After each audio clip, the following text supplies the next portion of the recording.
Hey guys, I'm Justin Boggs, the co-founder and chief revenue officer of Marketplace Valet. We have been an Amazon seller since 2006 with over 400,000 reviews as a seller. I'm here to help you learn about Amazon, solve problems, and answer common questions. Today's video is about dealing with lost or damaged inventory in FBA. Let's get into it. If you are following along from my screen, dealing with lost or damaged inventory in FBA can be challenging, but it's important to know how to resolve the issue effectively. If you discover that some of your inventory has been lost or damaged while at Amazon's fulfillment centers, there are a few key steps to take. Start by gathering all the necessary information, including shipment details, product identifiers, and any communication you've had with Amazon regarding the issue.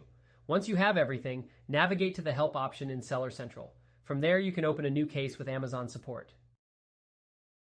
In your case submission, clearly describe the problem, whether it's lost inventory, damaged goods, or discrepancies in your stock levels. Be sure to attach any relevant documents or evidence to support your claim.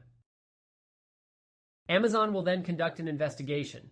This process may take some time, but they will either locate your missing inventory, confirm the damage, or issue a reimbursement based on their policies.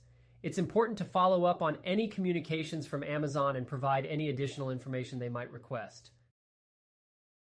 By staying organized and proactive, you can manage this process smoothly and ensure a proper resolution for your lost or damaged inventory. If you have any questions, feel free to check us out at marketplacevalet.com. Like and follow us for more helpful Amazon content. Thanks for watching this video.